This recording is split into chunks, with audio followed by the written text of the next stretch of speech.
तो 8 तारीख मुकर्रर हो गई है और राहुल गांधी ने खुद कमान अपने हाथों में संभाल ली है। टीएमसी पर जैसे ही कब्जे की खबर आई तो राहुल गांधी ऐसे एक्शन मोड में आए कि खबरें छपने लगी कि 8 तारीख को इंडिया गठबंधन की बैठक होने वाली है।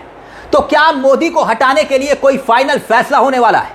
क्या वाकई में इंडिया गठबंधन की कमान अब खुद राहुल गांधी लीड करने वाले हैं और यह कमान कोई और नहीं, खुद ममता बनर्जी उनके हाथ में सौंपने वाली है? इंडिया गठबंधन इकट्ठा होगा तो ये 2 दल, जी हां 2 दल कौन से हैं जो दगा दे सकते हैं, उस पर भी हम आएंगे।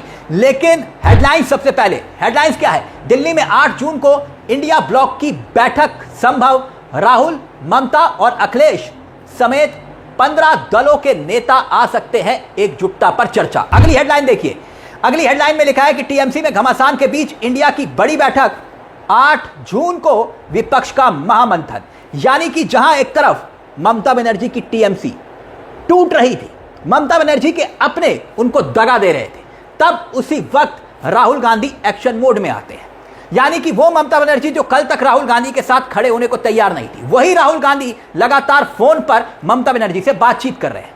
पिछले 15 दिनों से कोलकाता में एक चर्चा हो रही थी कि इंडिया ब्लॉक की बैठक होगी। अभिषेक बनर्जी, ममता बनर्जी, तमाम नेता एक के बाद एक दावे कर रहे थे कि भाई बैठक करिए, बैठक करिए।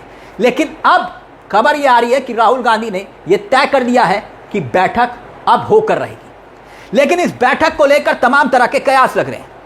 कयास ये कि राहुल गांधी को क्या वाकई में इंडिया गठबंधन की अब कमान सौंपने का वक्त आ चुका है? क्यों ये सवाल उठ रहे हैं? सबसे पहले अगर आप इस वक्त तमाम क्षेत्रीय पार्टियों के हालात देखिए, शिवसेना उद्धव ठाकरे की पार्टी लगभग 2 फाड़ गुजरात लॉबी ने कर दिया है, पार्टी टूट चुकी है। शिंदे के साथ सुलह की खबरें तक आ रही हैं, मगर पार्टी इस वक्त खत्म होने की कगार पर। ऐसे ही शरद पवार को देखिए, शरद पवार की पार्टी को भी गुजरात लॉबी ने खत्म कर दिया, भतीजे को अलग किया और फिर उसके बाद पार्टी खत्म। ऐसे ही स्थिति अब टीएमसी की देखिए। टीएमसी में ममता बनर्जी की पार्टी में ही 2 फाड़ कर दी गई और इसी हालात के बीच में जेडीयू पहले से ही बीजेपी के कब्जे में आ चुकी है। अब बचा तो बचा कौन? ऐसे में राहुल गांधी का वो बयान खूब सुर्खियों में रहा जब राहुल गांधी ने मंच से खड़े होकर एक दावा किया था कि बीजेपी को सिर्फ कांग्रेस ही हराएगी। कुछ भी हो जाए, विचारधारा की लड़ाई है और 2 ही विचारधारा इस देश में लड़ती है, राजनीतिक 2 ही विचारधारा है। एक आरएसएस की, नफरत की, बंटवारे की, दूसरी कांग्रेस पार्टी की, मोहब्बत की, एकता की विचारधारा।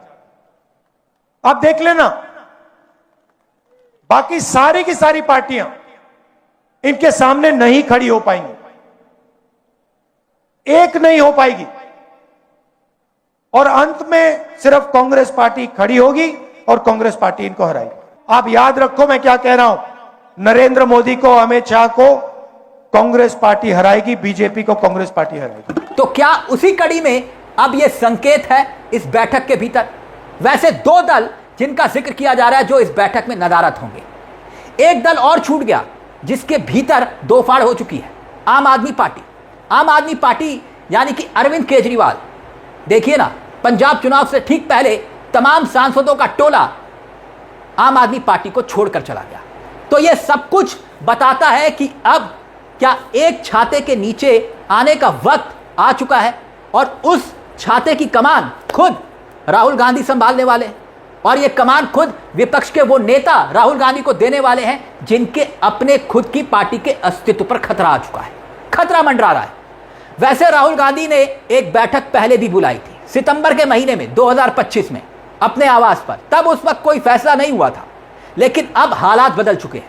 जिस तरह के समीकरण दिखाई दे रहे हैं, जिस तरह की परिस्थितियां दिखाई दे रही है, मोदी सरकार चौतरफा घिरी हुई है। चाहे आर्थिक अर्थव्यवस्था के मामले में देखिए, जिस तरह से सुनामी आ रखी है, यहां तक कि गोल्ड बेचने तक की खबरें आ रही हैं, आरबीआई ने गोल्ड बेच दिया, इस तरह की खबरें उड़ रही। दूसरी तरफ पेपर लीक का मामला जो इस वक्त पूरे देश में गूंज रहा है, धर्मेंद्र प्रधान के इस्तीफे तक की खबरें आ रही हैं।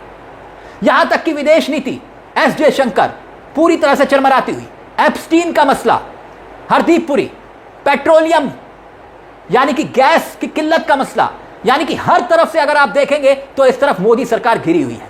लेकिन विपक्ष में एक नेतृत्व की कमी है और वो नेतृत्व की कमी क्यों दिखाई देती है? क्योंकि इंडिया गठबंधन एक साथ इकट्ठा नहीं हुआ। अब याद करिए कि इंडिया गठबंधन अगर एक साथ इकट्ठा हो गया तो क्या होगा, आपके मन में सवाल। 2024 को याद करिए, 2024 में इसी इंडिया गठबंधन ने 234 सीटें अपने नाम कर ली थी, यानी कि बहुमत से चंद कदम दूर रह गई इंडिया गठबंधन की सीटें। और ऐसे में जो 400 पार का नारा मोदी जी दे रहे थे, वो 400 पार का नारा हवा हवाई हो गया। खुद कांग्रेस 99 सीट और समाजवादी पार्टी उत्तर प्रदेश में लीड करती है, और दूसरी तरफ टीएमसी तब उस वक्त लोकसभा में पश्चिम बंगाल में लीड करती है। ये तीनों पार्टियां एकजुट हो गई तो फिर क्या एक बार फिर से परिस्थितियां और हालात बदलेंगे? वैसे 6 तारीख के बाद 8 तारीख मुकर्रर क्यों हुई? 6 तारीख आप जानते हैं वो कॉकरोच जनता पार्टी। कॉकरोच जनता पार्टी की हकीकत क्या है, अभी इस पर इंतजार करना होगा, क्योंकि तमाम तरह की अफवाहें हैं, तमाम तरह के सवाल हैं। और वैसे भी अन्ना आंदोलन देश के भीतर वो फ्रेब का सच था जो अब देश के सामने आ चुका है। अन्ना हजारे कहाँ हैं?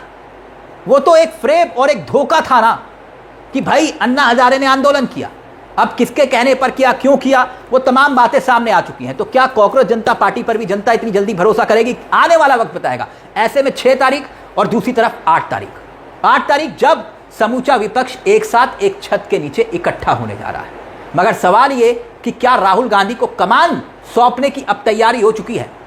क्या समूचा इंडिया गठबंधन राहुल गांधी को ही कमान सौंपने वाला है? और अगर ऐसा हुआ तो क्या इंडिया गठबंधन वाकई में मोदी को हरा पाएगा? यह भी एक बड़ा सवाल है। और राहुल गांधी जिस तरह से आक्रामक हैं, वो एक चुनौती बनकर मोदी के सामने खड़े होने वाले हैं।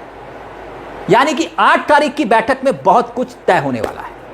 इस पूरे मुद्दे को लेकर अपनी राय कमेंट बॉक्स में जरूर रखिएगा। आपको क्या लगता है कि इंडिया गठबंधन के एक साथ होने से कुछ देश में बड़ा हो सकता है, यानी कि आंदोलन टाइप का?